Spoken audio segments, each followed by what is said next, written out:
Yeah, welcome, everybody. Okay, okay, and with that, let's hand off to Don Wick, and please, Don, let me just ask, did you want to go through the presentation, or what's your facilitation of this like with, as far as questions, comments, or do you want to go through this?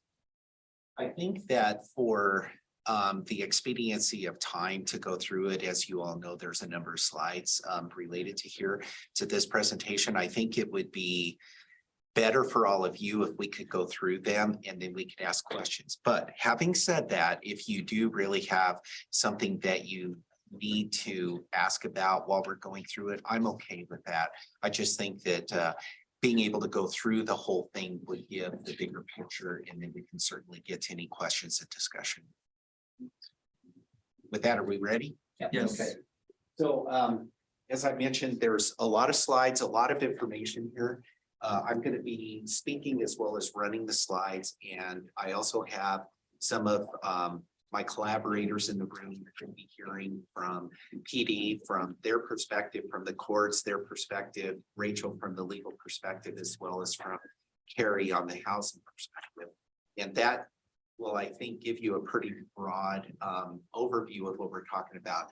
As Lori mentioned, I've spent the last couple of months doing a deep dive research into this particular issue. I shared with all of you the research that I was tracking, where I derived a lot of this from, and I hope at some point that those resources could be useful for you as well. And I intend to just keep adding to that as we continue down this process. So without further ado, we'll get started here. Hopefully. I need to click into this, I believe. Okay, so homelessness has been in the news substantially, especially over the last few years. And I just gathered a few headlines together that really kind of demonstrate how much this issue has been in the news. And as you can see, there's a lot of disparity about how this is being approached, addressed, and handled. And I think it really helps kind of set the stage for what we're going to talk about here today, because a lot of these issues either we've had questions about or people have brought to us. And it's just a way of example of the diversity of the concerns related to this particular issue. So I wanted to try to set some expectations for what I think that you can expect out of the presentation and then the work going forward. There's going to be a level of homelessness that will exist in our community, regardless of what steps or action it is that we take. Through the course of our research that we did over the past few months, we have determined that it's likely that we would be in the 30 to 40% range of individuals that we would have success in reaching and getting them into services or housing or a combination of both. And I'll describe for you why in a second that situation exists. It's going to take us some time to address the issue and get the solutions in place that will be helpful. And it's also going to have a financial and resource impact on the city. Already, we have seen the resources and the impact that it's had on our PD as they've been trying to work in Old Town. You're going to hear more about that shortly. And the other thing we know is that this is more than just a city issue. This is really a community issue at large. We all have to be involved to be a part of the solution. There's legal restrictions that we have to consider as we make our plan and strategy for going forward that we need to keep in mind. And we also know that our PD can't solve this issue by themselves. We all need to work together to try to find a solution. You can actually not see. Yeah. Okay. So I was talking a little bit ago about the 30 to 40% that we might be able to reach. And this is not meant to be all inclusive, but a broad continuum of homelessness, which is those who really want help, who are near homeless or recently homeless, or those that are actually looking for assistance in whatever way that may be, to those who are undecided. Maybe they want help, but they're not sure what that'll look like. There's sometimes trust issues in here that cause people to have a distrust of the system or those that are trying to help, to those that don't want assistance at all. They don't want housing, they don't want help, they want to live on the street.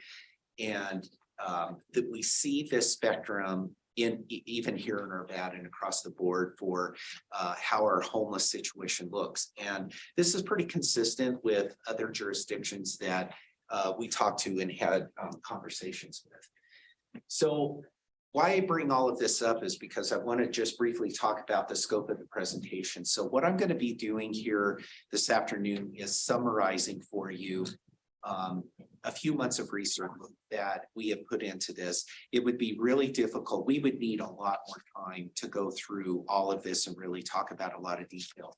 What the goal is for me to bring to you recommendations for immediately, intermediate, and long-term that we could look at putting in place that would help us address the homeless issue. And in order to do that, what we really need are policy decisions or policy input from the council so that we understand what direction it is that you want us to go. Because as you'll see here, there's a number of options that we have, and I'm going to try to give you what I think, based on the work I've done, what those recommendations should be to help move us down the road. So the approach is I took a pre-mortem strategy, kind of the opposite of a post-mortem. Instead of looking after the fact, we're going to look at the beginning and say, okay, how can we gain perspective from the hindsight of other people that allows us to learn from what others have done? How do we make sure that what we're going to recommend to you isn't overconfidence? That I don't want to say to you, I think this program or this strategy is going to work, and be overconfident about that and be standing here in front of you in a year from now saying, yeah, well, that didn't really work out. So I want to be as realistic as possible with you. We've worked with cross-functional teams to try to understand what we can and should be doing, as well as we want to try to identify, are there any potential failures in what we're suggesting that we can identify up front and avoid that, so that we're not having to go through something, learn the lessons, and then come back to trying to figure out another solution. So that was the approach that we took with this. So the goal of the presentation today is to engage you in a discussion where the council can talk about this, and then secondly is to provide some policy direction on the recommendations so that the city team knows where to go going forward. So what problems are we trying to solve? I won't read the slide to you, but as you can see, there's a number of issues. You know, how do we coordinate with our partners? How do we address the unhoused related issue? How do we make sure that we're aligning services? How do we support our homeless veterans? How do we assist kids that are in school that are homeless, and some of those families that are actually living in their vehicles? So how do we do this, and how do we address all of these issues? So, you know, to that point, why is it that we have homeless? Now, there's a lot of research out there about causes, and I just tried to summarize what a lot of the main points are. Economic reasons, you know, people lose their jobs, they have relationship issues, whatever the case may be. Some make a lifestyle choice. Some have post-traumatic stress related issues, physical or behavioral health, mental health issues, addiction. And one of the things that I've seen increasing over time are fragile or broken relationships as being one of the major problems for why people are experiencing homelessness. So in the looking at the research overall, what I came to realize is that no one solution is going to address every single subcomponent of the population. So I segmented out what looks like our homeless population in Arvada. So we have unhoused visible, segment one. They require a completely different kind of response than, say, the chronic homeless, which are going to be very, very difficult to reach, and everything in between. So I segment this out because at some point we're going to need to match the kinds of services that are available to the particular individual's situation. Because otherwise, if we take a one-size-fits-all approach, we'll have a really difficult time reaching any of the population to make an effect at the end of the day. So I think it's important to understand the segmentation from the perspective that people will need different kinds of services in order to be successful.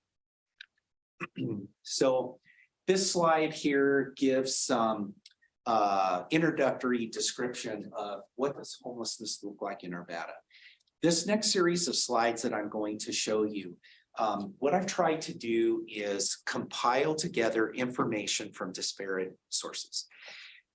We do not have a really great data collection system set up right now as it pertains to our homeless population. So what I've had to do is extract a lot of this information from those disparate sources so that we could try to paint a picture for all of you in terms of what we see as the homeless situation in Arvada. So these are just some statistics and information. A lot of this information actually came from the HMIS system, from the Metro District or the Metro Homeless Initiative group. They were able to help me get a lot of this information. Then you're also going to see information from our own housing team, PD, and some others. Real quick, just a question. Do some of these groups overlap? For instance, 40 individuals are veterans.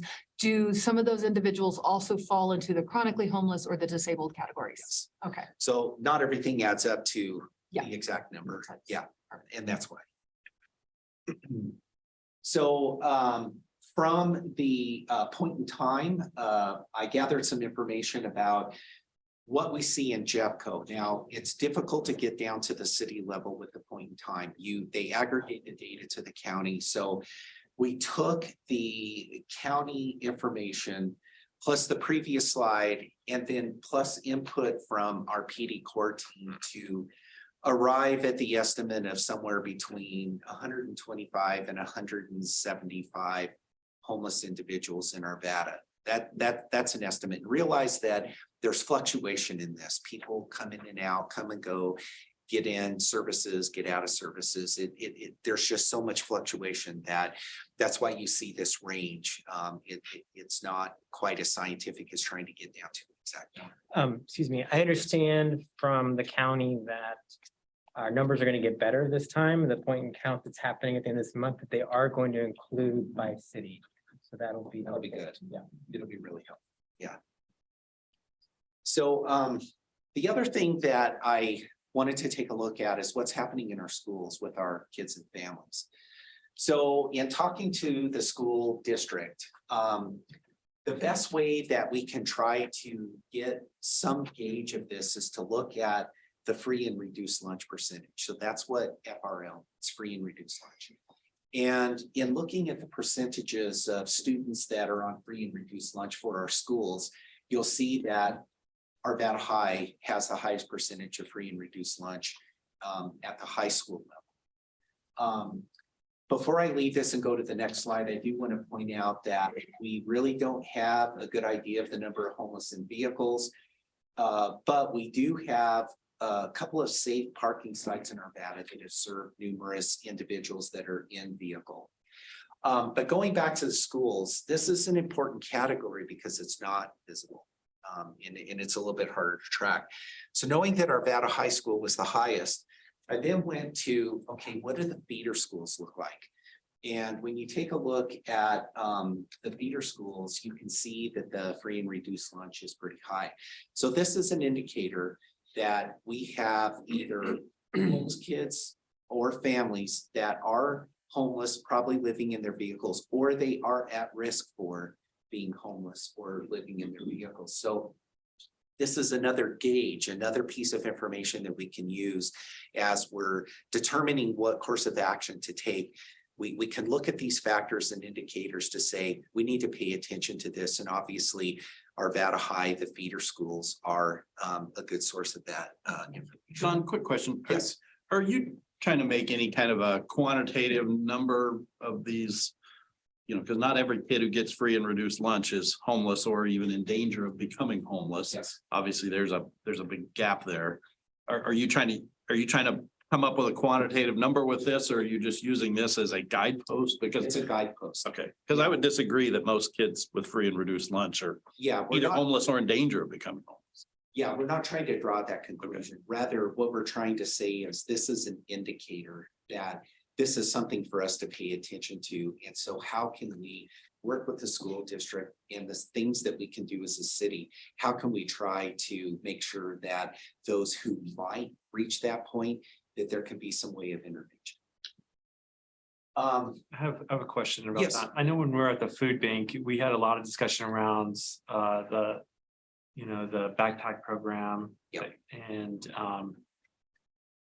the challenge is that the data that the school district has is not always shareable, and so it's hard. Is there any thought or effort at the county level, both in the school district and the cities, to kind of discuss what can be shared so we can get a better understanding? Because my fear in that it is goalposts, I get it, but I always refer to them as the invisible homeless that could be happening.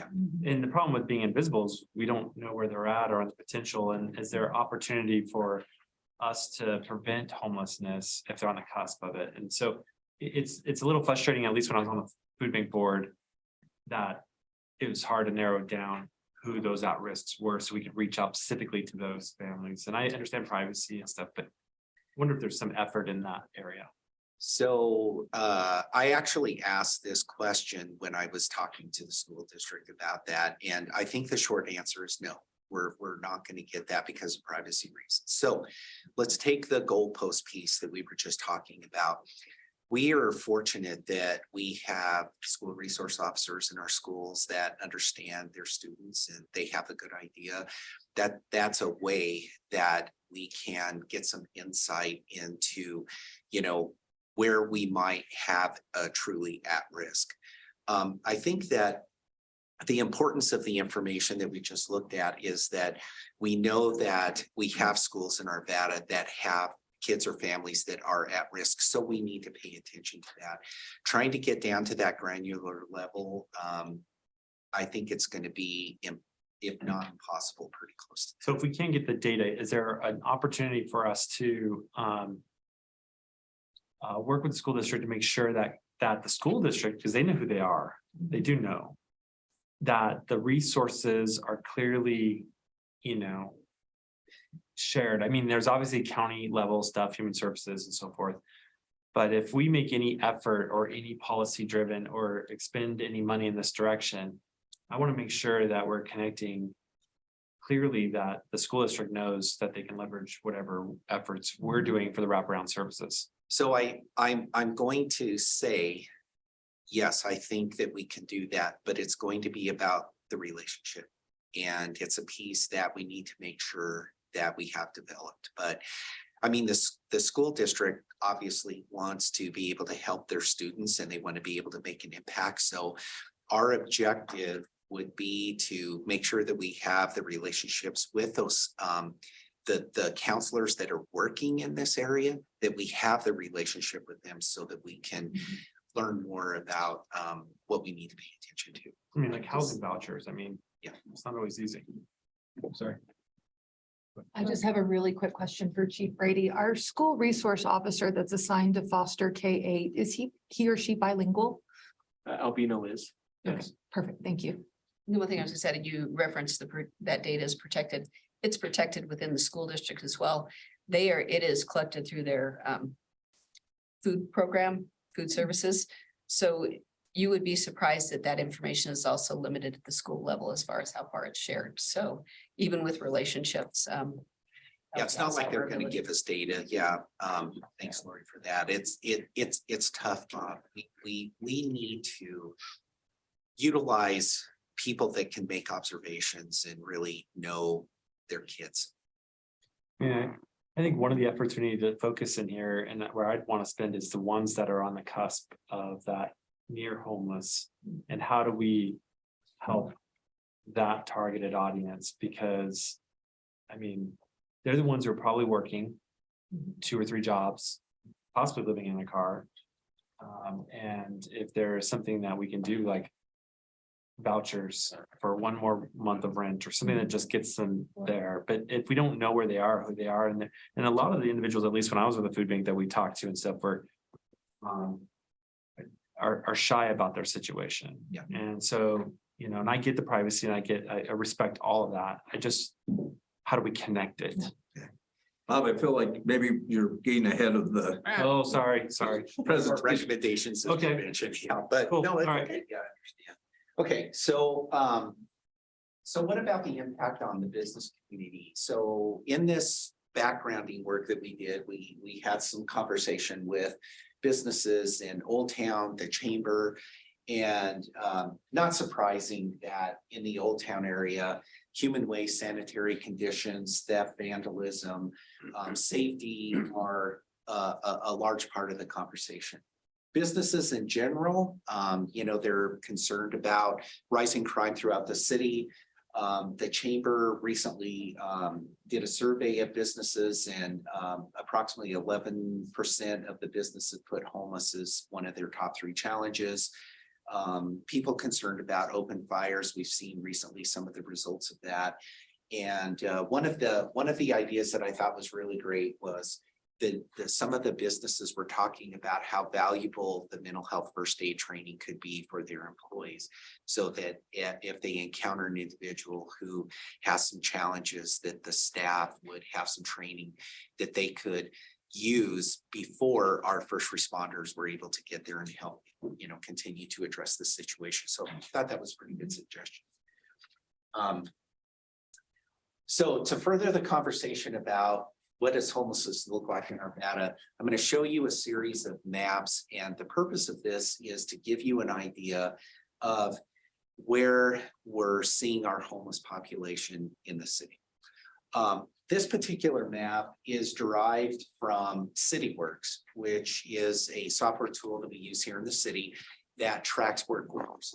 And in the keyword searches that we were using, we were trying to sort out and parse the data related to homeless related repairs or maintenance work that needed to be done. And we took that information out of CityWorks, and we, you know, the GIS team was able to map out, mostly you're seeing our parks here, where we had issues that the team needed to go back and do repair or do maintenance work on that was related to our homeless population. Our CityWorks data, like I was telling you in the beginning, you know, it's not fully complete. So this is just a snapshot of it. But the thing I think is important here is that we're seeing a lot of activity in our parks, especially in the south, kind of south central area of the city. And you're going to see some consistency in a couple of other maps that I'm going to show you here in a second. So this one is some information that GIS was able to gather on where we had camper encampments. And you can see that there's some consistency in the locations between this map and also where we had CityWorks showing that we needed to do some other maintenance work. Where we start to lose data is over here on the Jeffco Adams County border. So in working with Adams County, they were able to pull information on their camps and encampments, and you can see that right here at the Arvada border, there's a lot of activity. So if you were putting those things together, you know, you could see how the distribution of homeless camps or encampments look at the city. And I think, you know, we all know around the Clear Creek area, there's a lot of camps and encampments down there. And Adams County actually has pretty good data. And I'm going to talk about some work that we would like to do with Adams County as a recommendation. So we also took a look at the recent community survey. And you can see that this is related to issues that are important to the resident for the city. So, you know, kind of looking at the city as a whole, homelessness, it ranks number 2 up there at 18%. Then if we ask the question about what is important to them personally, homelessness is still on that list. And so, it's important to have a realization that this is an issue for our community as well. And I know that many people have reached out to all of you as our council, as well as city team members about this issue. So what we're going to do now is I have asked Chief Brady, I've asked our judge, I've asked Rachel, our city attorney, as well as Carrie with housing, to give you their perspective so that you can see that. And then I'm going to come back up and wrap up with our conclusions and recommendations so that we can then have a discussion with you. So, Well, good afternoon, evening, everyone. Happy to talk to you about the police perspective. I know you're all familiar with our core unit, but I think it's important to highlight what core is. Core is our community outreach, resource, and enforcement. And that's important because we titled that specifically because a big portion of their job is outreach and resources. When they contact the homeless community, they are offering this to everyone they encounter. And they also not only work with the homeless, but they also work with the businesses down there. I know many of you get complaints about that. But enforcement is also a piece of that, and we'll talk a little bit more about that. In 2017, we had about 1,100 calls related for service for the homeless. And the last 2 years, we're bordering right around 3,800 calls for service. I know we talk a lot about the services that the Rising provides, but there's really a triangle of services in Old Town that provide services that make the area an attractive place for the homeless to be able to come and seek shelter and food. We know about the services and the day shelter that the Rising provides. But when that closes at 1 o'clock, the homeless community can then go over to the library. And they have publicly available restrooms that are easily accessible, and they can stay there. For a significant portion of the time, while the severe weather shelter had some issues down in Wheat Ridge, the Cornerstone Church was offering severe weather shelter services here. So really all the services that you would need are right here. You could stay during the day at the Rising. When that closes, you go to the library, get services there, and then you can go over to the Cornerstone Church. Now, the services in Wheat Ridge have been fixed. So the Cornerstone isn't a primary severe weather shelter, but it still offers a lot of those amenities. And of course, McElvoy Park.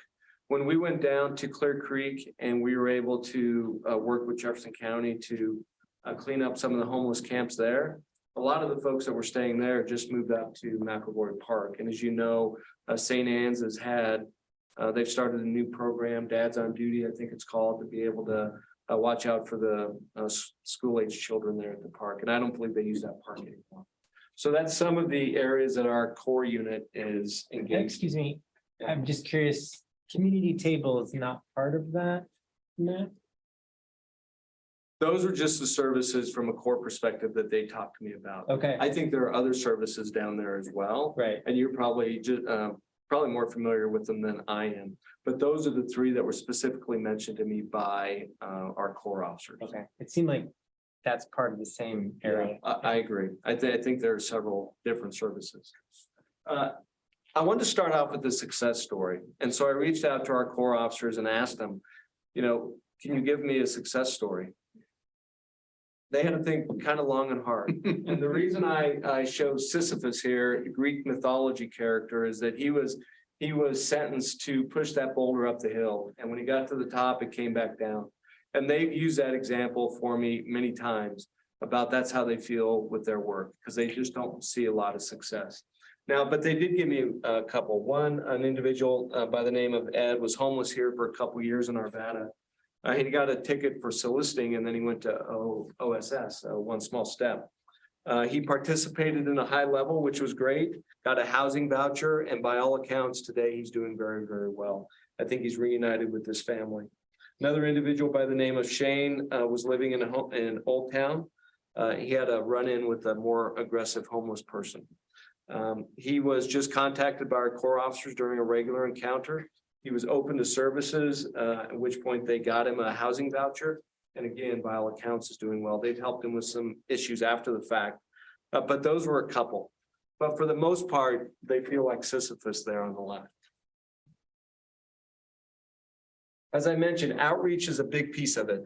And this list isn't all inclusive, but they do work with recovery programs that they try to get people into. And several here you may recognize. They've had a difficult time and they gave me a couple examples. In one case, a guy named Brad, his daughter had been murdered, and he fell into a deep alcoholism. And they reached out to him and got him into rehab. But after 1 month, he stepped out of rehab, continued with his addictions and alcohol and meth, frequently be seen down at RTD, passed out. And in October, he was found deceased at the Ralston Creek underpass. And then another male by the name of Stephen, who was a meth alcohol addict. He had numerous violations as well, got into a recovery program, but after 1 day walked out. He had 17 warrants for his arrest. Ultimately, he spent 6 months in jail up at Jeffco. And then he's returned to Arvada, where you can find him in Old Town. That's more typical of their experience, the people who want to get help, but then just don't have the ability to stay with it. They work with a lot of folks, again, not an all-inclusive list, but again, part of their job is outreach and resources, and they have a lot of good contacts. If you didn't know, our 2 core officers, Mike Hall and Ben Marshall, will be stepping out. Mike will be going to investigations, and Ben is tendered his resignation. And our 2 new officers, CJ Humphrey and Paul Barrett, Brunette, I'm sorry, will be stepping into that assignment, and I have a lot of faith in them as well. Of course, enforcement is part of their job as well. You may be familiar with the 4P program. It's a private property partnership program.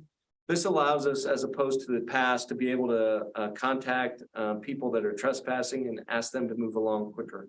In the past, we would have to call a business owner in the middle of the night, say, do you want this person on your property? They'd say, no, of course not. And then we would ask them to leave. Now we engage in that communication ahead of time so that we can ask them to, if somebody is trespassing, to move along quicker. And I've heard from other cities, the same thing as a trespass letter that you keep on file, or essentially. So what we use and still use is a trespass letter. If we tell them, hey, look, you're not allowed back on this property. Through this program, we're able to engage with business owners on the front end so that we already know the answer to that. And we can act on their behalf as far as letting them know you're not allowed here and you're not allowed to come back here. They just issued 1,100 arrests and tickets in the last 3 years. I don't say that as a source of pride. It just shows that there's a demand for it. And this is just the core officers. So this doesn't even account for our patrol officers who have to deal with issues when core is not there. And then, of course, we have one small step that the judge will be speaking with you about. And then the jail is reopened here recently. So we should be able to see an impact from that, especially with people with 2 dozen warrants to be able to get them in front of the court. And mental health, it's no surprise that mental health is a huge piece of this. And if there's one thing I would ask you to take away from my portion of it, is that there are not enough mental health resources for those people that are found guilty of crimes or that are put in on M1 holds. So you may all be very familiar with Shannon. You will see Shannon in the Old Town area, oftentimes in a wheelchair. She was placed on a mental health hold after she was found in her own waste, screaming and yelling at people. They took her down to West Pines for a mental health hold. After 1 hour, she's out. Our core officers contacted Adult Protective Services. They asked, how can you help with this situation? They evaluated it and said that her drug use is a personal choice, and they were unable to help her. We then got her a housing voucher, which she violated the terms and condition of that. So now you can still find her in the Old Town area engaged in the same activities, which is essentially screaming at people as they pass by, and continued use of her drug and her mental health issues. The other highlight that I would point out is a male by the name of Jared. Jared would be seen running through traffic. He would be seen waving a knife. In May of 2021, He was put on 3 mental health holds in a span of about a month. We also wrote him a ticket, probably for disorderly conduct. None of those efforts were fruitful. And then in early June of 2021, he was killed as he ran across I-70. But again, the mental health system failed there because this was obviously a person who was in need. And they said, we have no services for him. And then lastly, the cost. The cost we calculated for our calls for service last year is about $371,000. We have 2 full-time corps officers who deal with this issue and then a sergeant who supervises them. It's part-time supervises them, and then our crit unit. And then, of course, our co-responders, which fortunately we have a grant for. Camp cleanups last year was $64,000. We have about $100,000 allotted for camp cleanups, $50,000 through CDOT. And we just got another grant for another $50,000. So that will help with the cleanup costs. But again, those are taxpayer dollars in the state that are going towards those. And of course, with the tally of all that, it's just over $1 million. And the police department itself is amazing. Great. And now we have Rachel. Yeah, could I get up here so you guys didn't have to look 2 ways? So when we were preparing for this, one of the questions that we asked ourselves, and one of the things I wanted to make certain that council is aware of is what are the issues that cities encounter that most frequently end up in court with another entity on the other side when a city's trying to manage issues arising out of homelessness. And a lot of these issues that I've pointed out here come out of case law, court decisions, judge decisions that are interpreting the US Constitution. So they all have their roots in that. So the number one issue that got cities into court related to issues arising out of homelessness has to do with due process. And primarily that comes up around camp cleanup. So how much notice do we give people prior to coming in and seizing property or disposing of property? And what opportunity do we provide for individuals after a cleanup to come back and to contest the seizure of their property and to get that back? So that was the number one issue. Number two issue that cities encountered primarily has to do with creating clear rules that are narrowly tailored to address the exact problem that the city is trying to remedy. So we want to try to make certain that all of our citizens, all of the people within our city limits, whether homeless or not, understand what the rules are. They can understand what's prohibited and what's not prohibited. And then we're using language that everybody's able to understand in that regard. We also want to solve the problem that is the root cause and not create a solution that oversolves for the problem. That becomes another issue, constitutional issue in court.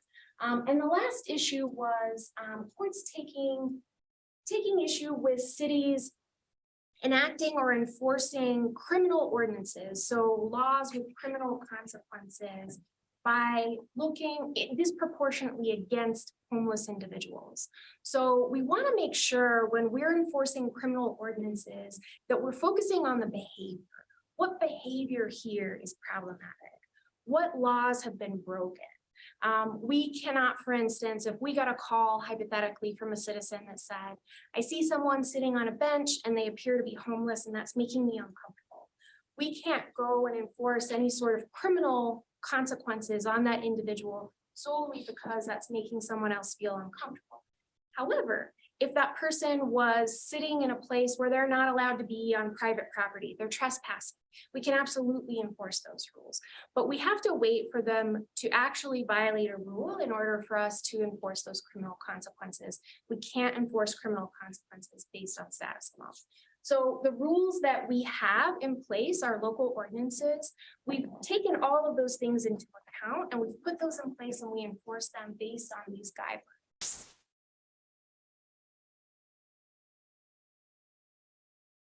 All right, to jump in terms of where we're at with the OSS, and this is just a small glimpse of the numbers that we're seeing.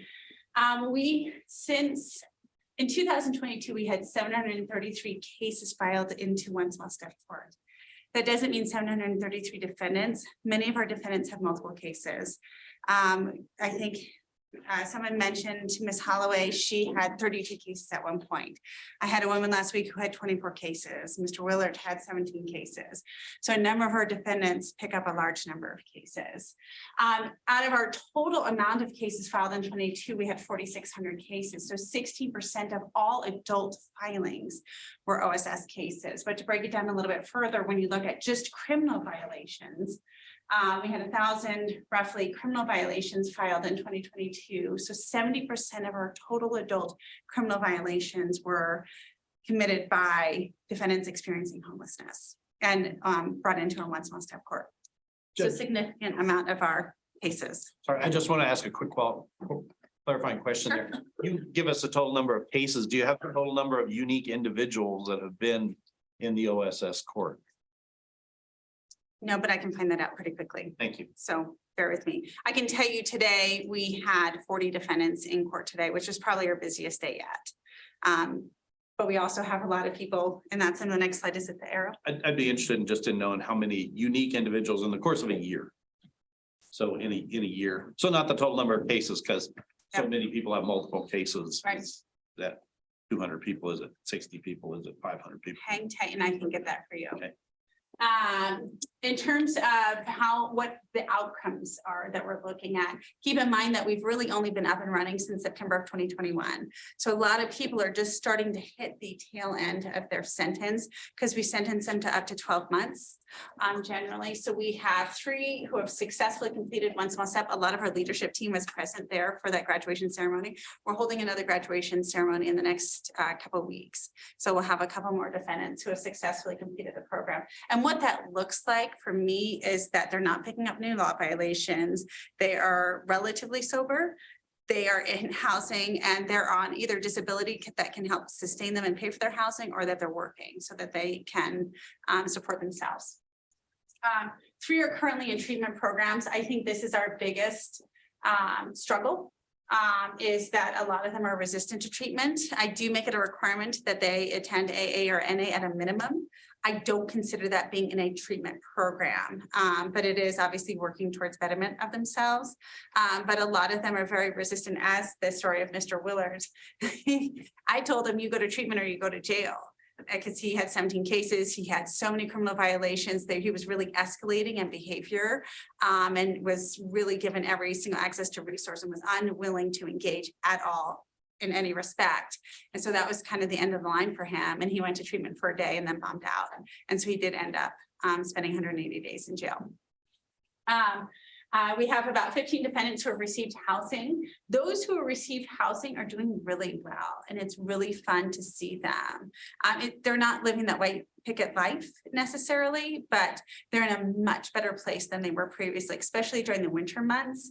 I think they feel really good about where they are, and they're willing to meaningfully engage and work towards betterment. I have one defendant who I just spoke with today who has really been struggling with sobriety and has been housed for about a month. And he said, I think it's really time that I start working towards treatment. And he met with our case manager today to get into a treatment program. So sometimes housing comes first, and there's a lot of national programs that look at that housing first model. We have about 157 defendants. So this is individual defendants who currently have warrants. So those are people who have failed to appear for court. And then 345 warrants in general. A really nice thing that Chief Brady mentioned is that the jail has finally reopened. And what I mean by that is that prior to about a month ago, you had to have $1,000 cash surety bond to be able to get arrested on a warrant and be jailed on that warrant. Most of our offenses for one small step are low-level offenses, and it would not be appropriate for me to issue $1,000 cash surety bond on a low-level offense. It's just not appropriate. Those defendants who have 17 cases, 24 cases, they were getting those $1,000 cash surety bonds because at that point they're becoming a community safety issue and they needed to be put in custody. But what we're seeing now is a lot of our defendants who have warrants are getting arrested because the jail has finally lowered their jail standards. So and just an example of what that looks like is normally every single morning I have what's called video advisement. So it's those people who've been arrested the night before, or I see the next morning so that we can address bond and address their case. I usually have about 3 to 5 defendants who are arrested per day on my warrants. And right now we're getting about 20 to 30 defendants a day. That's the massive impact of the jail standards being changed. So they're really starting to arrest a lot of people on their warrants. Hopefully it won't continue to be like this because it's really made my docket unmanageable. Any questions? Other quick things to note that I wanted to follow up with some of the things that Chief Brady said in terms of mental health resources. I agree, our two biggest lacks, if you will, are access to substance abuse treatment and access to mental health treatment. When we first started OSS in September 2021, or when we restarted it, we would refer people to JCMH and it was a 6-month wait just for an intake appointment. Which was so frustrating. As of last week, we now have a JCMH kiosk as part of our One Small Step court. And so any defendant who wants to do an intake appointment or wants to receive access to treatment has that direct line and they can get that intake appointment right then and there. And that's something that our case manager set up. So that's a massive improvement in access to mental health treatment. In terms of the continuum, I 100% agree with the continuum. We have a lot of defendants who are recently unhoused and who really are willing and excited and want the assistance. But we also have a lot of people on the other end of the continuum who don't want help, who enjoy living free, who don't. Well, I had a woman today tell me, I don't want to live behind the door. I don't like the rules. I don't want to live by the rules. I don't want to live behind the door is how she explained it to me. And just trying to look at, I think that's it. Any questions? Yes, I sir. have a quick question. And you may not have this now, but if you can provide it to us. The police department provided us a back of the napkin breakdown of what they are spending annually on homeless. Could you do the same from the court's perspective? Yep. Okay, thank you. Any other questions? Great, thank you. And next, we will have Carrie Espinoza, our housing leader. Hi, everyone. So the housing team, we continue to do what we can to help the unhoused in our community. And with our slide, I'm sharing some of our costs and trends of what we saw in 2022. We spent approximately $205,000 on motel voucher costs in 2022. This is in partnership with the Severe Weather Shelter Network. You may recall that we were operating under the non-congregate shelter model earlier this year due to COVID. And so we were placing people who were in need of shelter in motels. And that proved to be quite more expensive than the church model in the past.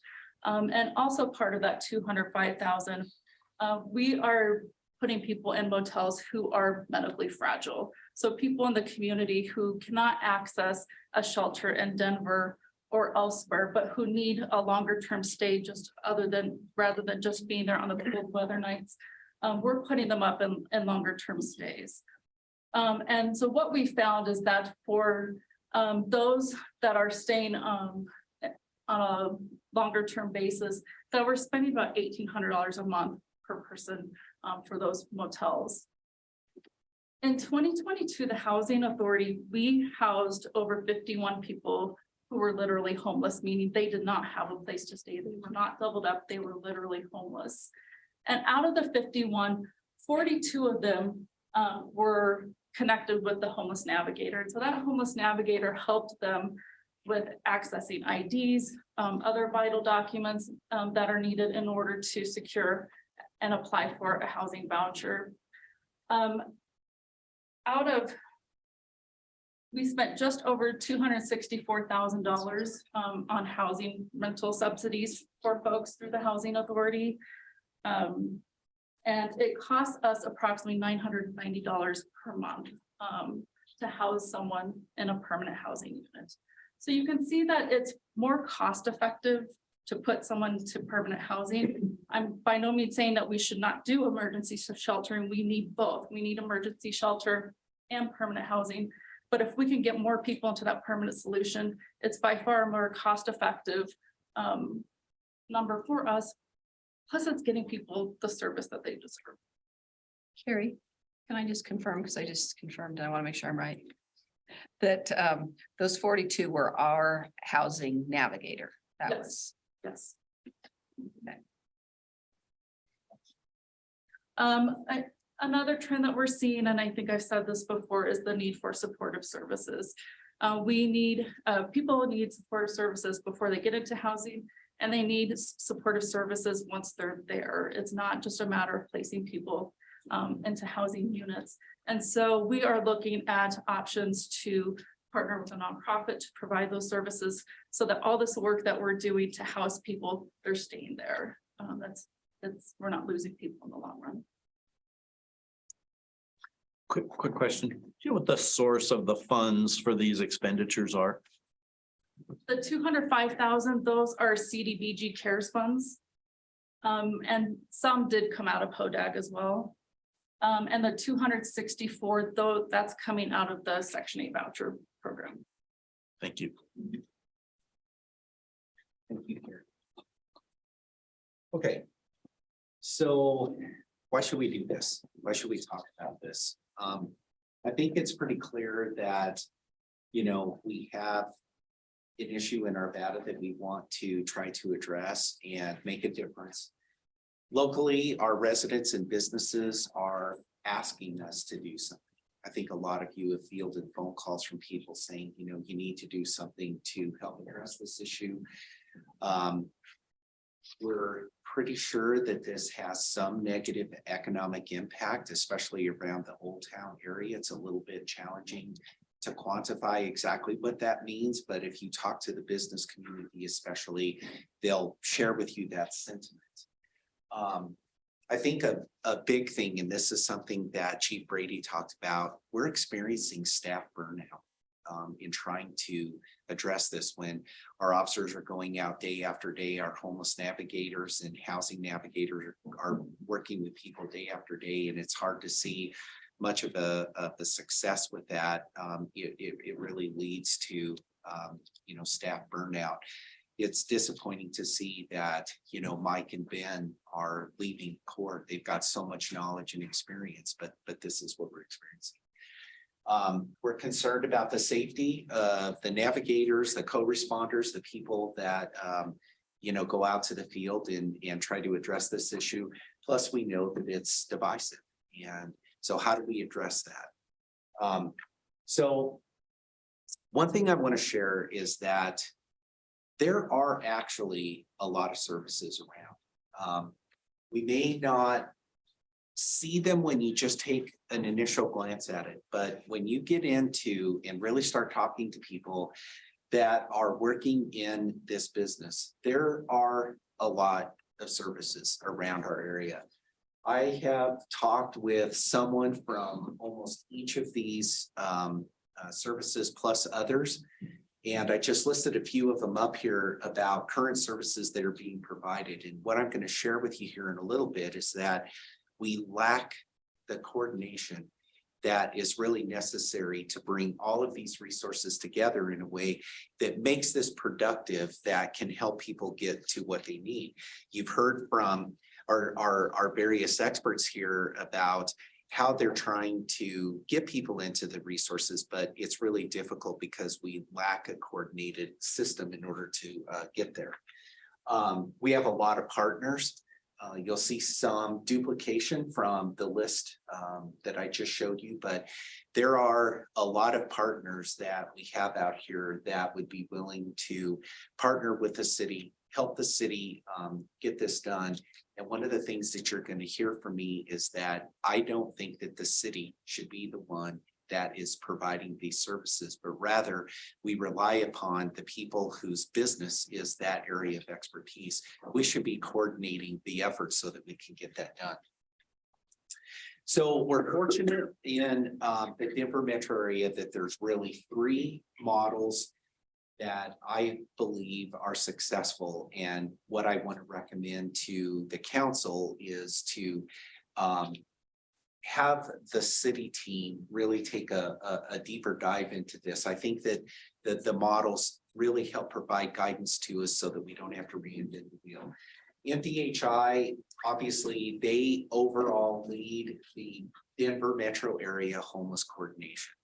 You know, they manage, help manage Bill for Zero, coordinated entry, point in time survey, HMIS, which is the information system for helping track people and their services that they are receiving, no matter where they are in the state of Colorado. We know that Adams County has a well-coordinated strategy where the county actually takes responsibility for coordinating with all of the cities that are in Adams County. And they help coordinate all of the services. So they do it from the county level to the cities. And it's this strong partnership up until right now. Arvada is not a member of the agreement with Adams County. I have suggested that we move forward with that. It's actually on one of your upcoming council agenda items for you to consider joining in the Adams County effort. Because you recall from the slide before where there's all of that information about camps and encampments right at the Arvada border, we will then have access to that data, which I think could be really key. The Tri-Cities, which are Inglewood, Littleton, and Sheridan, they have done a really great job of coming together, collaborating and aligning with Arapahoe County to organize service providers in a way to deliver the research. Now, the services. One of the ways that they got there was they went through the DU Housing and Homeless Services and the research that they provide. They contracted with DU to come do a study in their area to understand what the homeless problem actually is and what recommendations they have based on their expertise for what the cities should do.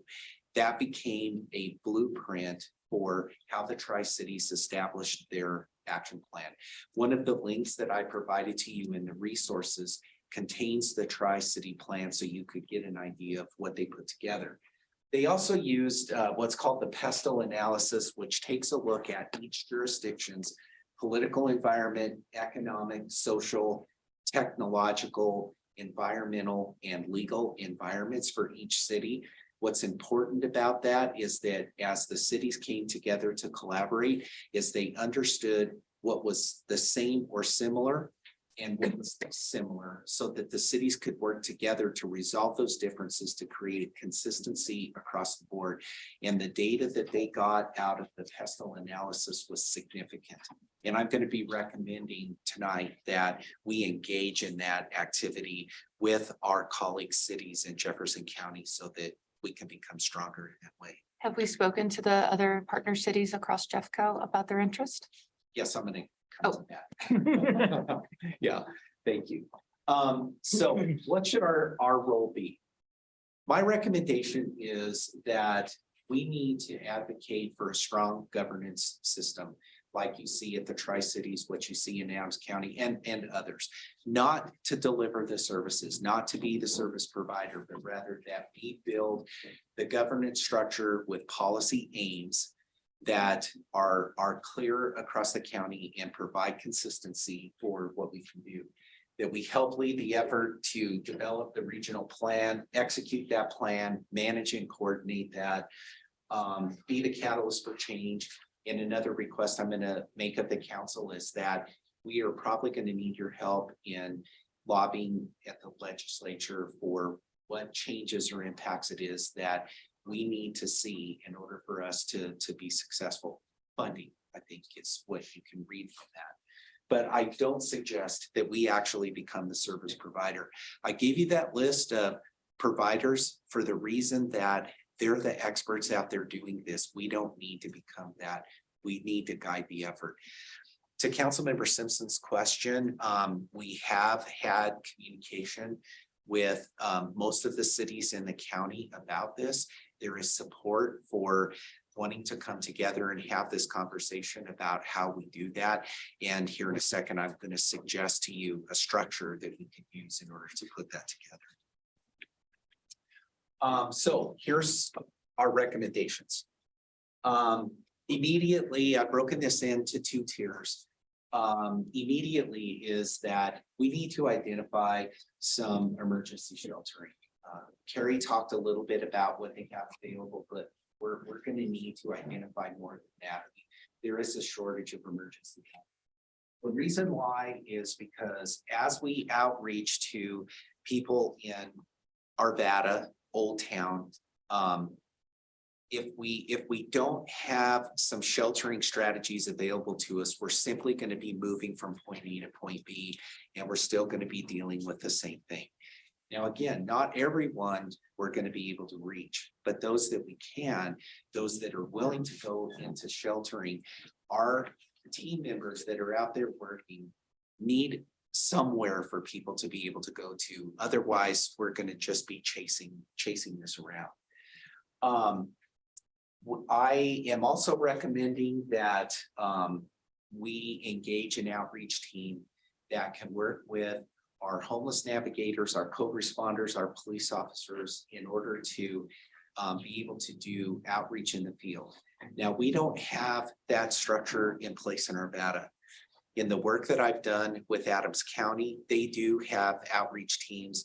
I have talked to them about whether we can engage the Adams County outreach team on a short-term basis to come into Arvada and help us with that outreach effort until we can determine what course it is that we would like to make going forward.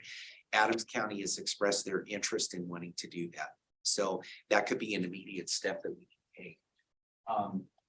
We do have a second homeless navigator that is currently funded and vacant. And my recommendation is that working with Carrie and Ryan on the timing and how this would look, that we do look at filling that vacancy. I put in here, hire the homeless coordinator position. You can see that there is a lot of work that needs to get done to make this happen. In conversations that I've had with Chief Brady, you all know that they have openings in the PD that will take them some time to fill. And my suggestion is that we use some of that funding for a period of time to bring in a position who has expertise that can help us organize and can help provide strategic direction and oversight of the implementation of whatever policy or program we get direction from you all that you want us to do. I believe that we need to identify an appropriate location outside of Old Town to provide homeless services. You saw the Triangle area. I think that we could have a great advantage if we can find an appropriate place where services can be provided that will serve people and do well. But Old Town is not that location. And finally, that we reconsider the use of HMIS. And the last point on tier 1 that I have is our PD and actually John Ferruzzi have specific training in CPTED, crime prevention through environmental design, that we can use for our more persistent and problematic areas. We could re-engage with that, which would help be a deterrent to some of our more problematic locations. Tier 2 is creating a strong governance structure throughout the county with our partner cities. As I described, we've had some communication with our partner cities in order to move that direction.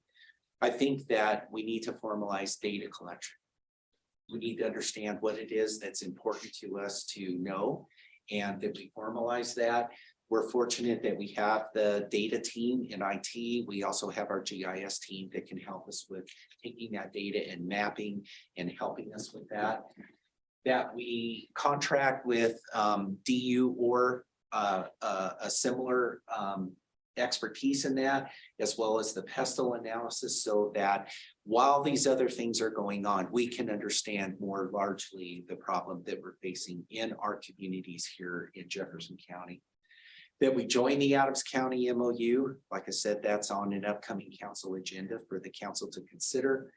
And that we also perform an internal analysis of our policies and other management tools that we have available as part of the ongoing revisions and upgrades that we make to things like our city code, that we look at that now. This is an idea of the governance structure. So we create this policy board that we use our city staffs, that we look at the regional homeless coordinator, which Jefferson County has that position. I believe that we need to engage more strongly with our partners in Jefferson County. They have a lot of resources, but as I was saying, we're challenged by the coordination and organization of that, and we need stronger governance with that. And then you'll see that I have lived experience advisory board.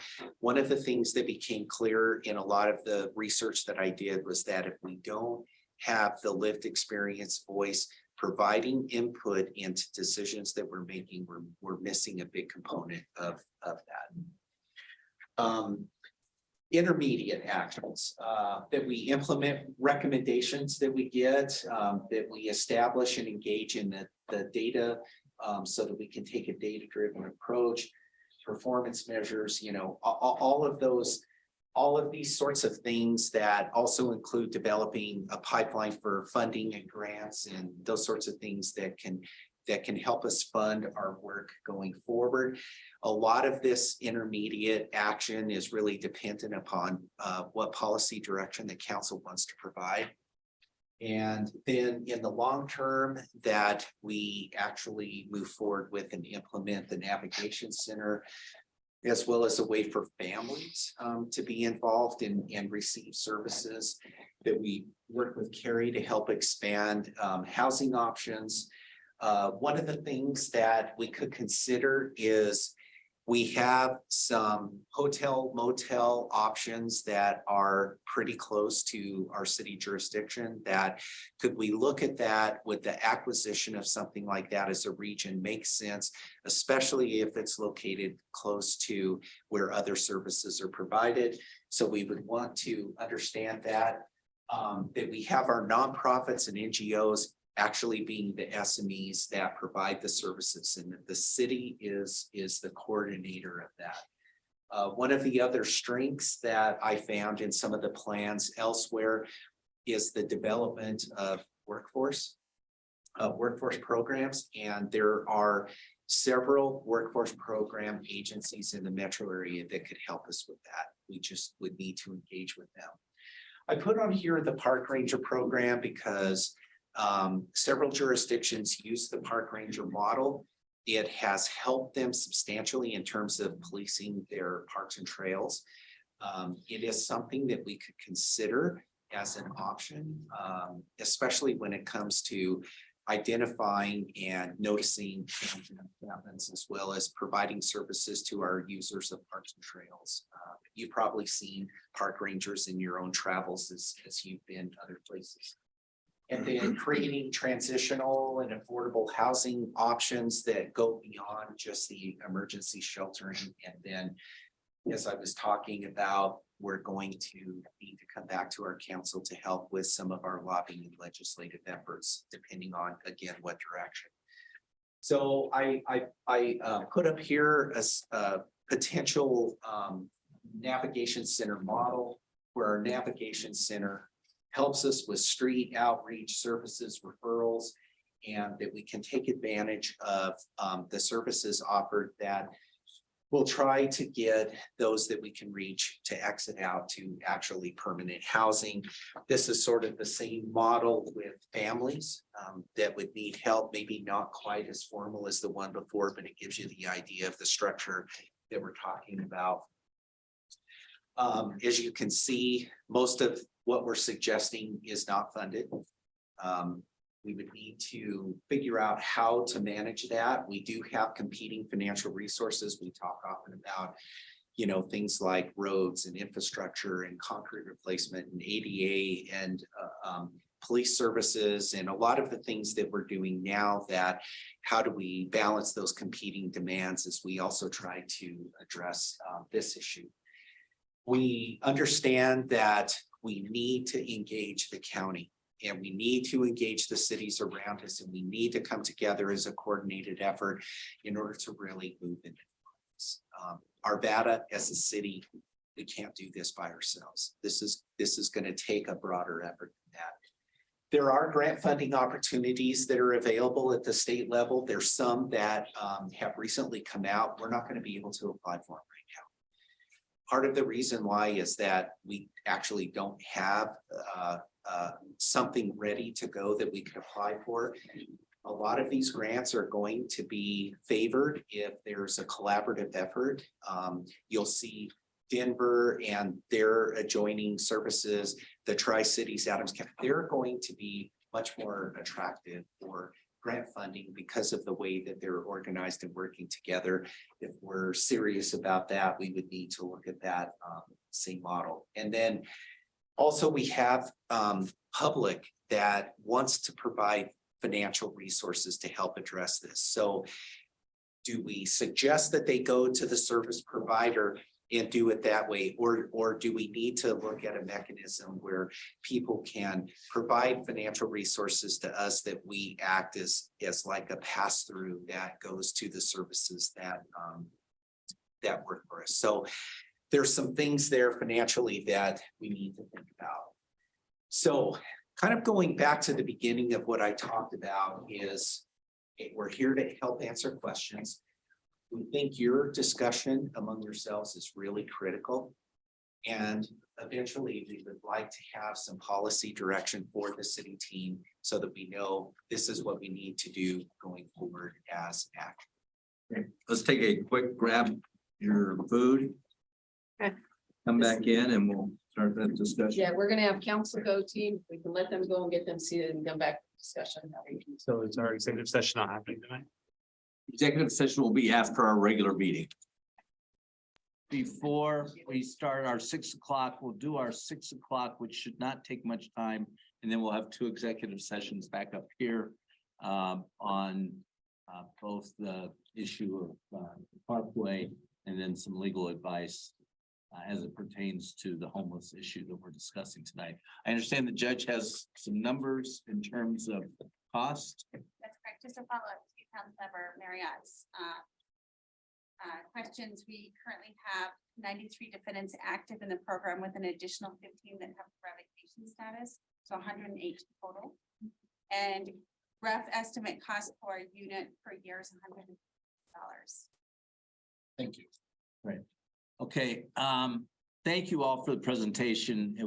I think it's excellent information. Some of it obviously is stuff that we already know intuitively or that we've learned over time. I think there's lots we can discuss. One thing that, from my perspective, that I think we've got to look at goes back to your continuum of the homeless. We've got some who are on the verge that, systems ought to be able to help, as Bob Pfeiffer said, let's keep them out of getting into homeless. Then we got the ones who want to have help. And I think a lot of the programs and the things that you're suggesting are dealing with that. The other end, frankly, is where I'm most concerned right now from an immediate perspective, are the chronic homeless who want to remain homeless. What do we do with them, and how do we make them have a much smaller impact on our citizens? That's where I'm coming from. I'm certainly open to what everybody else has to say. I think we got to address the full continuum, but an immediate issue that's got to be dealt with, or we're going to lose our old town. We're going to lose it if we don't address the immediate issue of the criminal activity, not the fact that people are homeless, but criminal activity primarily in Old Town and in other areas. And to me, to some extent, I mean, it's not legal for me to go pitch a tent and be in our public areas. It shouldn't be legal for anybody. And so how do we address those things? And I know we'll get some legal advice on that, but that's where I want to start the discussion is let's certainly work on programs and how we can better coordinate and how we can work regionally on helping those who want to be helped. But for those that don't want to be helped, do we just tell them, here's a place you can go and you can start your own little society and leave the rest of us alone, or what? So, yeah. Anyway. Thank you, Mayor, and thank you, team, and Don. I really appreciate all the work you put into this. Very informative. You know, I've had a number of conversations with service providers. I've got an opportunity to do a ride along with the core team, and that was very enlightening. And I would echo some things you have said, Mayor, that we're doing whack-a-mole, right? And that was very evident in the ride along, where, you know, you have encampments in different areas that people obviously legally cannot be. There's no place for them to go. And so you ask them to leave and they're going to go someplace else, or you ask them to leave and they go someplace else.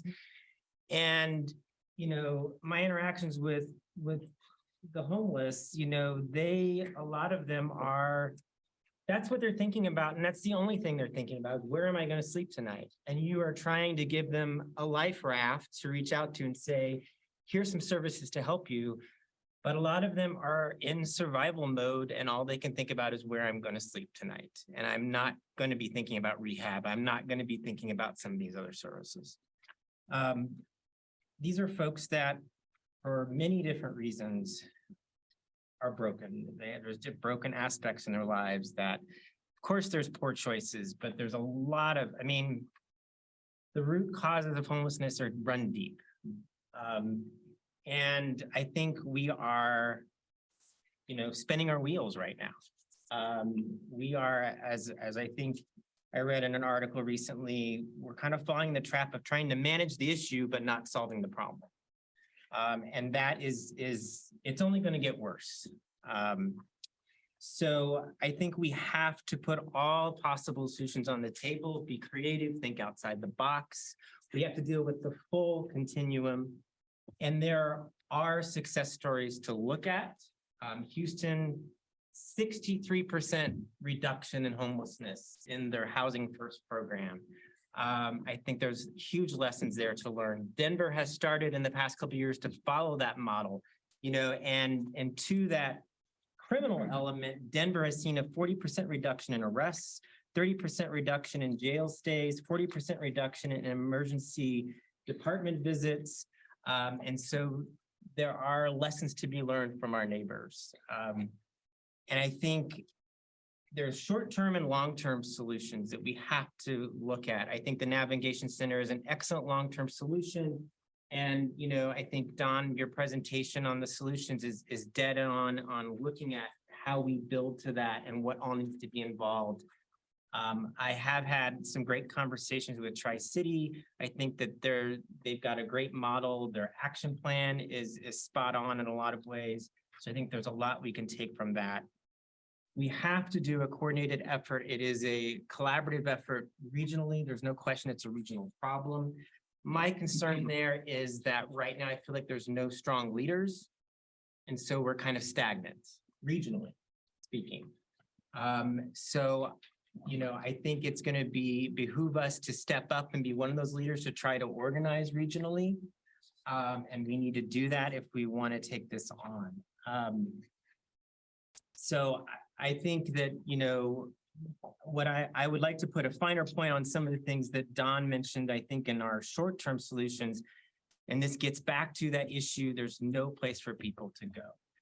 And we need a 24/7 emergency shelter. Not the severe weather serves a purpose, but it's not meeting the need.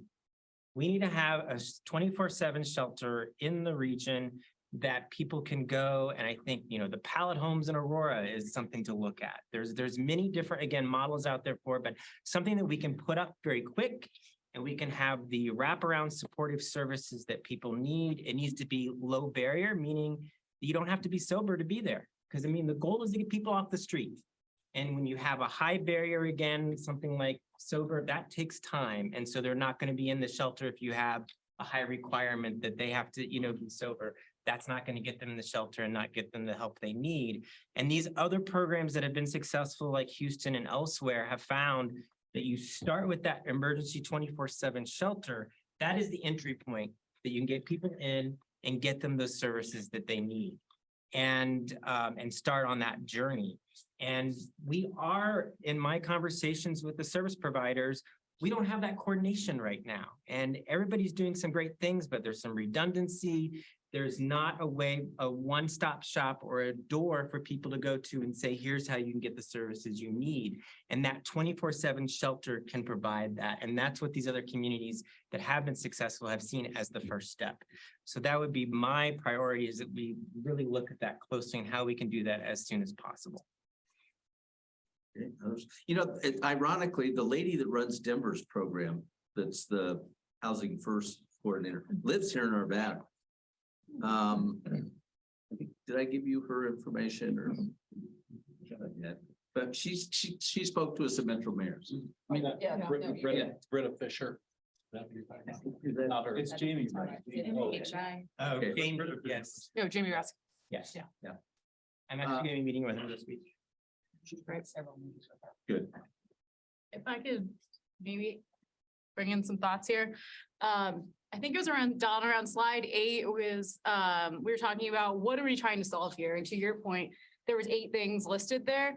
I think it would be helpful for us as council, the team, to say, of these 8 things, what are our top 3 or 4? And then kind of drill down from there, because we can't solve all of those. So, we have limited funding. We talked about that. So I think that would behoove us if we could just drill down those 3 or 4 top ones that we want to solve. A couple kind of lower items that I think we could easily resolve is using HMIS. I think that's such a core important thing for us to use.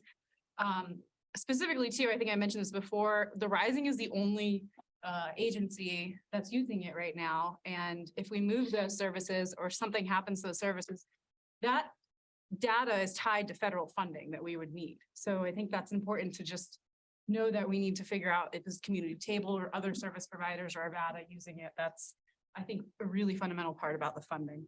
To piggyback off of the funding, we talked about what avenue or venue could we use to allow for private or business funding.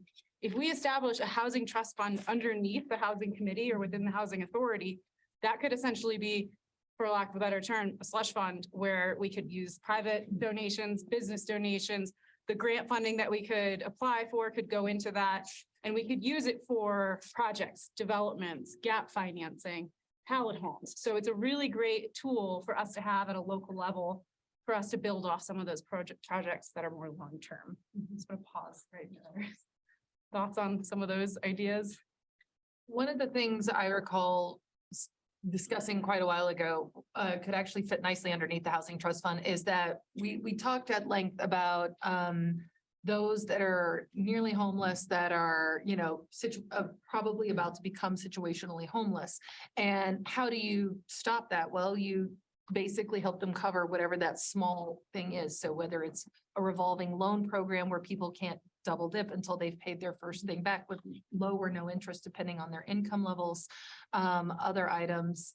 Yeah, so that would fit underneath something like that. Right. perhaps. And there's $150 million at the state level that would go towards just the loan program itself. There's $40 million for innovative ideas and thoughts coming down. So there is money, but that would be our vessel to get that money to build off of it. One particular point I wanted to point out was the use of Jefferson County Fairgrounds for this $40 million bucket that we have could be a pallet shelter. Your supportive wraparound services could be at the Jefferson County Fairgrounds. You could bring people in. We have funding that we could apply for. And that would kind of solve where do we put them, so to speak. Secondary being safe parking. We have a few churches that are doing safe parking right now. We could expand off of that and use some of the funding to hire an actual person that is an outreach coordinator for those areas. So we can pull people from Old Town and maybe put them in the safe parking or the Jefferson County Fairgrounds. So those are two kind of models that I was thinking could be helpful. Is the county even open to considering the fairgrounds? What's the? Been talked about. They have not stepped forward. That's a conversation around the county and where they want to go is probably a longer conversation. Yeah. There is a housing continuum task force that is being led by the county that would be a good point to build off of if we want to keep it at that regional level. Because I agree, this isn't something that Arvada could tackle alone. Also building on housing capacity. One thing, and I really love to preach, is the housing landlord guarantee program. It helps build housing stock, helps build housing capacity. So if you have a bunch of vouchers and you give them to people, there's nowhere for them to go. So a lot of landlords tend to be nervous about taking in Section 8 voucher recipients because they think they're higher risk, and sometimes they are. But what we could do is utilize in that housing trust or some program within Arvada Housing Authority to incentivize landlords to take on Section 8 vouchers. And that's something I'm doing at the state right now. And that's a 1-month rent kicker bonus. No questions asked. You get the money, you take someone in for that year. So that's one area. A question and probably for Carrie Espinoza. Are Section 8 vouchers going unused? I mean, do people get awarded a voucher and then they bring it back a month later and say, I'm sorry, I just can't find any place to use it? We have a 75% success rate with our vouchers, which according to our HUD rep is tremendously high compared to other housing authorities. And I think that's because of our housing navigator. We have someone out there looking for vacant units and building those relationships with landlords. So people who get vouchers aren't having trouble using them. Not like, If they're out there on their own, I would say it's more difficult, but we've been able to bridge that by having a staff person help them. But it is worth noting that we are going to be getting a significant funding for vouchers. So there's going to be a voucher increase coming this year. So that makes it also harder. Once you get more vouchers, there's not an equal amount of supply that's being available in the community. And Carrie, you said 75% placement rate, so that means 25% aren't being used? They're not being used, well, they're being Yeah. given to other people to Okay. use. So we are fully Okay. expended as far as our. Okay, there we go. Thank you. Okay, I think I brain dumped enough. So thoughts? I have a couple, I'll give my comments. So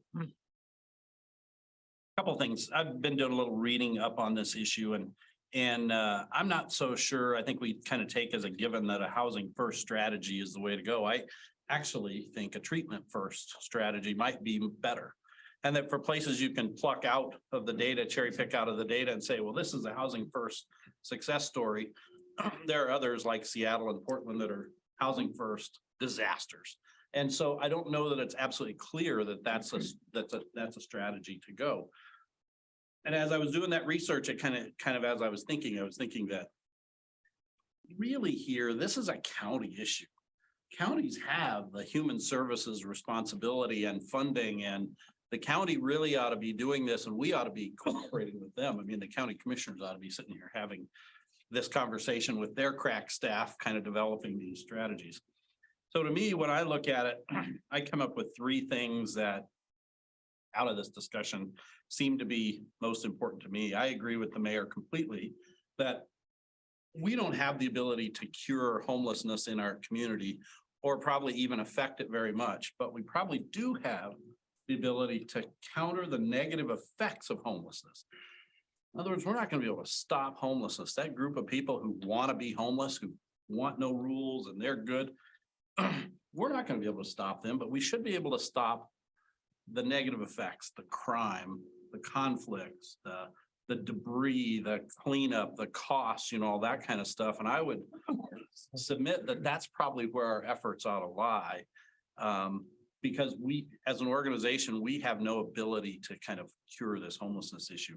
I think also, as I asked a couple of questions along in there, I think a careful analysis of, all of our homelessness expenditures that we have so that we can have a policy discussion about these expenditures versus other potential expenditures. I mean, when I think about parks and playgrounds and potholes and capital improvement projects and basic city services and, all the things we provide as a service, that we're going to not do some of those, the more of this stuff that we do.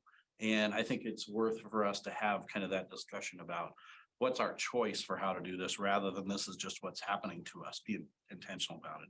And then the third thing is, as we go, I have great concerns about our proposed navigation center.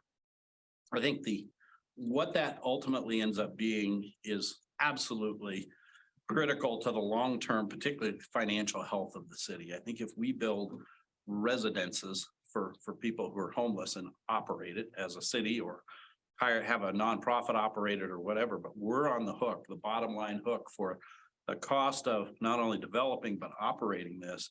I think we put ourselves in just a really terrible position. And so if a navigation center is a place where we can help people to find services within this web of service providers or find assistance for their unique situation, I think, and we can do this collaboratively, and particularly the county can pay what they should be paying for this rather than the county saying, no, we're out.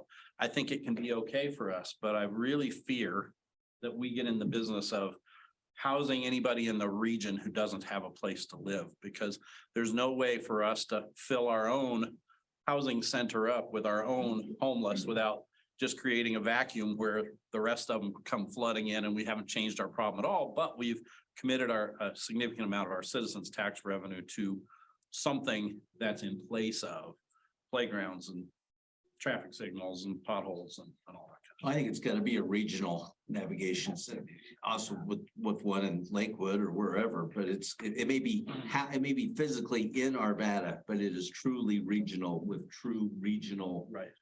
I would agree, but I'm just afraid as we go down the path, it becomes Arvada's navigation center. Right. Arvada owns the land, and Arvada builds the building, and Arvada partners with somebody to run it and staff it. Arvada ultimately holds the responsibility, particularly the financial responsibility for the bottom line of it. Everybody else says.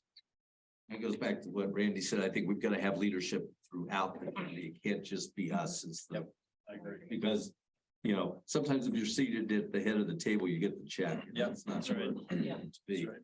Doesn't matter the head of the table. So, Bob, do you have anything you want to add at this time? You want to wait till we have our executive session for? No, I mean, I agree. I don't know if we can ever solve it. I don't think we don't have that shiny little silver bullet or whatever to figure this all out. I also have always struggled a little bit with the shotgun approach around this. So I do agree it needs to be regionally organized.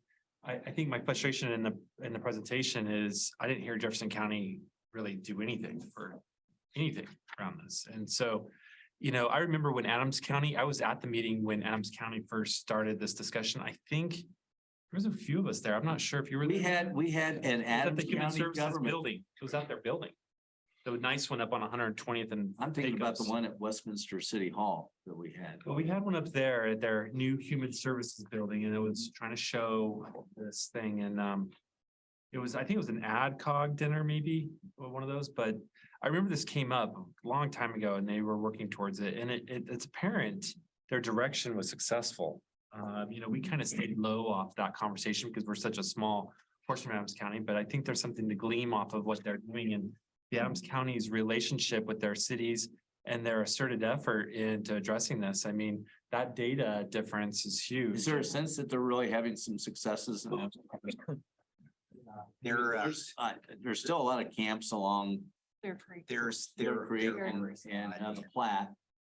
Yeah, they definitely have a lot to deal with, but I think that they've got the services that are going out, they're interacting with people, They they're have an getting, outreach team. yeah, they're getting them into sheltering places, you know, doing cleanups, but the coordinated effort is significant. Yeah, I think I think that's the key is that they're coordinated and the outreach. And I know some of the struggles is with CDOT, with a lot of that's in CDOT right away. And that's, you know, we're 25, 76, all of them come together.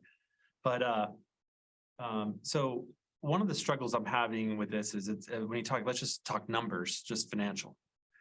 The chronically homeless and the ones that I went out with Mike with CORE and stuff. It's amazing what two people can do for the public health and destroy a half city block of junk. And I'm frustrated with anything about property whatsoever. When I live in the community and there's a public health issue, honestly, that stuff is not property. It is just junk. There's rats bigger than your leg. And we have to sit there and think that we have to hold on to it. I think I'm going to challenge you as the attorney to work through that, because I call BS on holding any of that stuff that's out there. It's either stolen or it's just not, it's just junk. I mean, and you can tell it hasn't been there for 5 snowfall. It's been underneath it for 5 snowstorms. And it puts our community, so now we brought rats into it. So I have a public health issue and I have a right to live in a health environment as a taxpayer citizen. So I struggle with that chronic, which is, I don't know what percentage, I didn't see a percentage up there. But we spend $1 million of police services, probably mostly around the chronic ones, right? But yet we can't spend $500,000 on housing vouchers to help those that are maybe near or close or need that hand up, where the chronic are taking the hand out and absorbing over $1 million of our expenses just in the police department.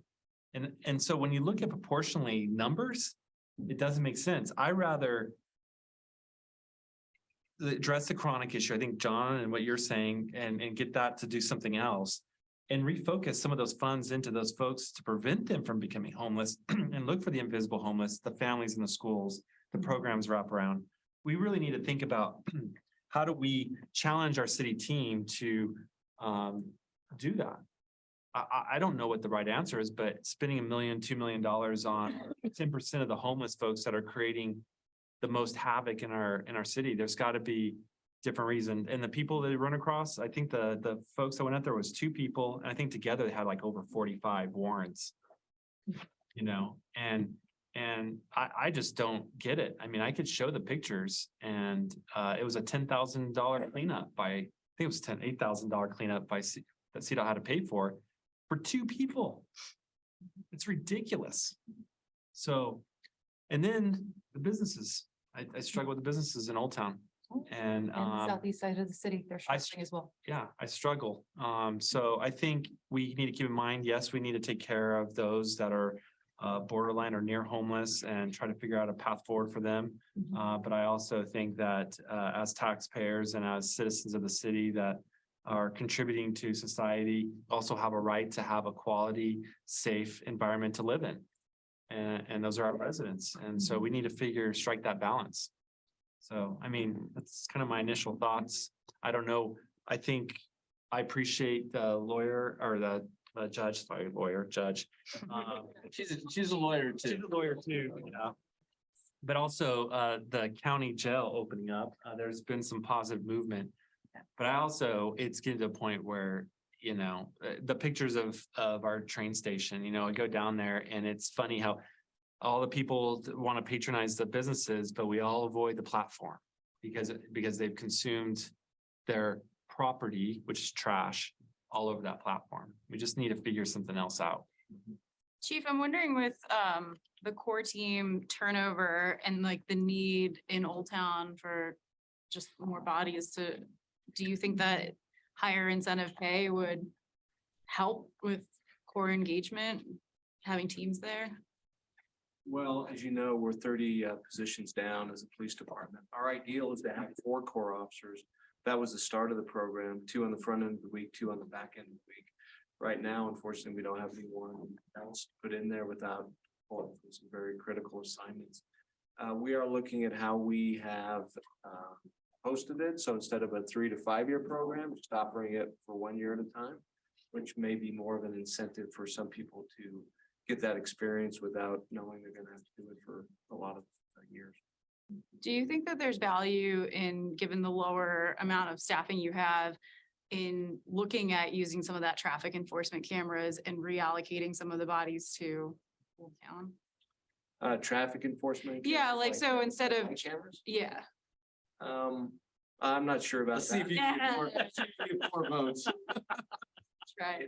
I've Just in the I mean, if there's Been statewide legislation pushing against red light cameras. No. No? I'm just thinking if there's not enough people like on the force, if we redistribute them back to some of the Old Town vandalism and theft. And then the traffic enforcement cameras could offset some of the traffic enforcement. Yeah, so I mean, obviously we need to get our staffing up. We would love to have more officers in the Old Town area. Commander Arvada is the commander of Baker sector to be able to deploy our resources. I mean, think what the police department could do if we were able to get more fully staffed. And there are some ideas that I want to bring to this group that might help with that. But that's our first task is getting them up. And I don't know if it's I'm not saying it's a funding issue necessarily. It's just a national, unfortunately, crisis in people not applying for this. You don't allow beards, we could get a lot more officers. Especially in Colorado. Yeah. So, Sorry, I'll be fast, but I just want to respond to, I really believe this is not an either or, but this is an and. We have to address public safety issues and the public health issues. We have to, and we have to do a better job at that. But at the same time, we have to address how do we serve our businesses, our residents, and our unhoused residents. And again, right now, we're not doing a good job of either. And so I think it needs to be an and.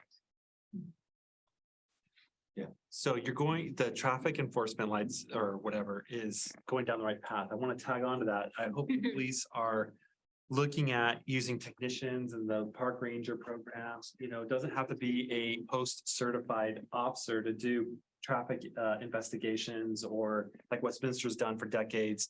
I just, you know, when you talk about resources, might have to shift the way we work in this day and age because you can't get the post-certified folks. So I think Lisa's hitting on, we might just have to do things different than we're used to. And maybe they're a little uncomfortable, but we should have those conversations and maybe changing how that works and looks. I'm sure you'll come Be back. very open to that conversation. Cool.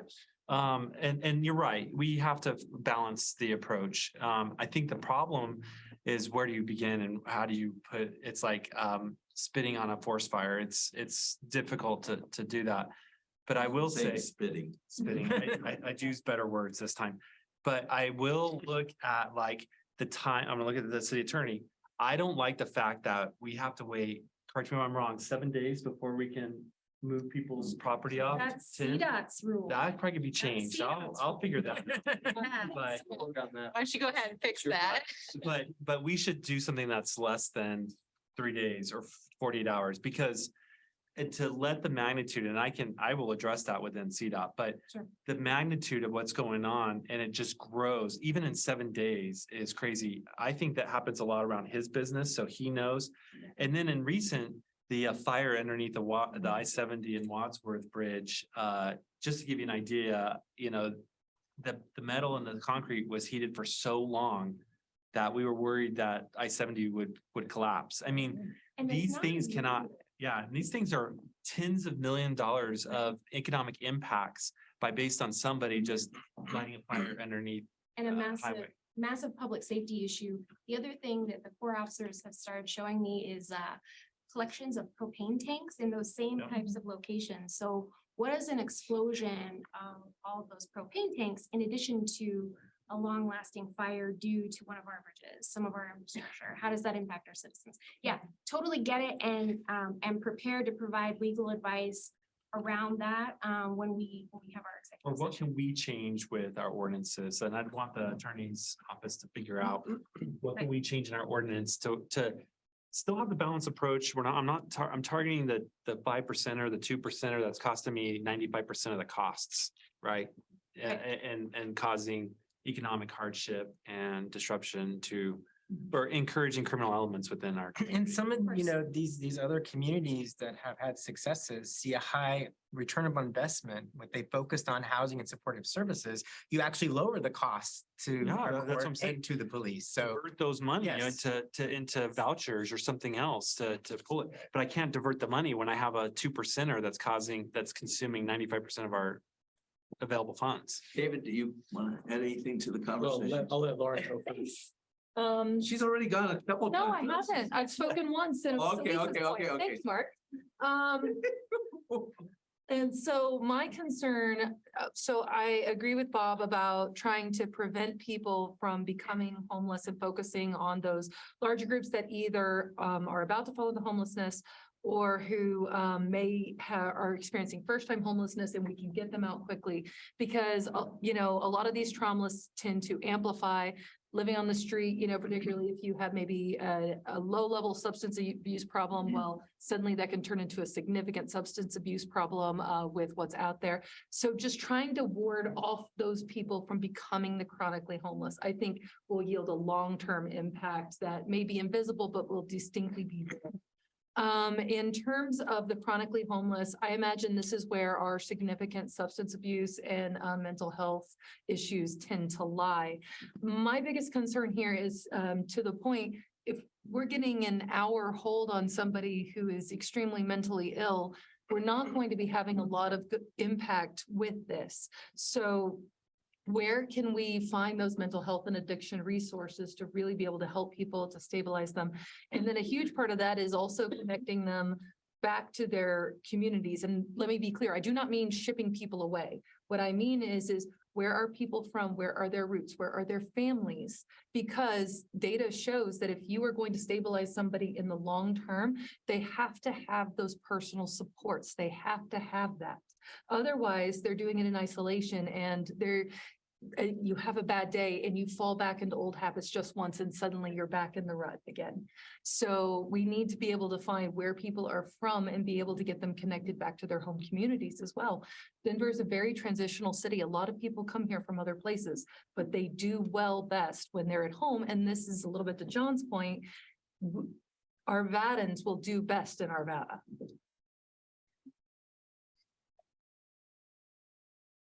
Not too long, I hope. So first of all, thank you for pulling this information together. What I realized when you first started speaking was that there's not an easy answer to any of the questions that you posed.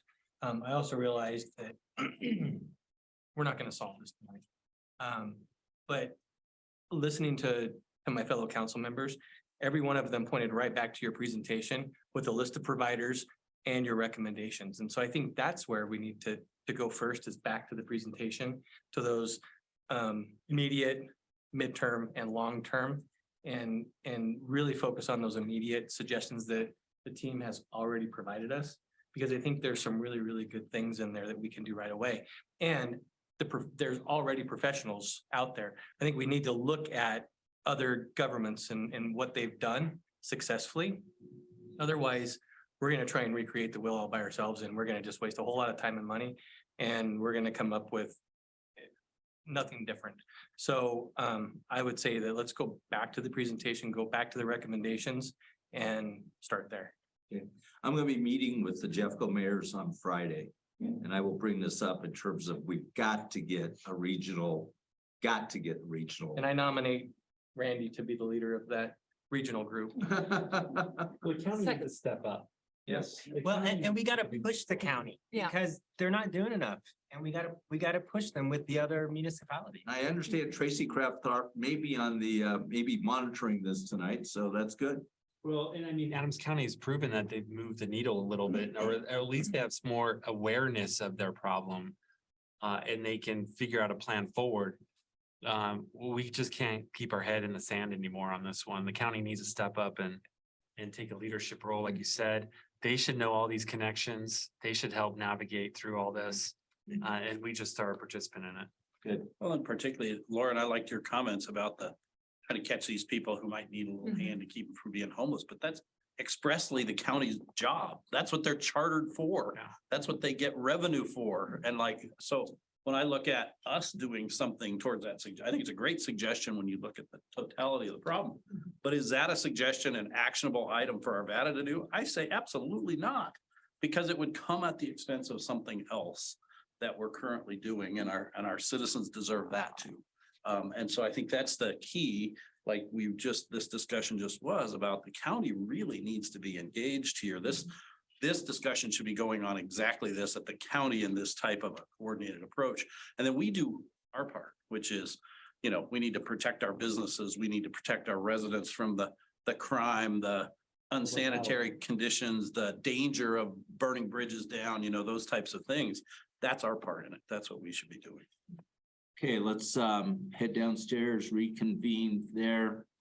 Have I think it's going to be a very short council meeting, and then we will return up here for discussion on this topic and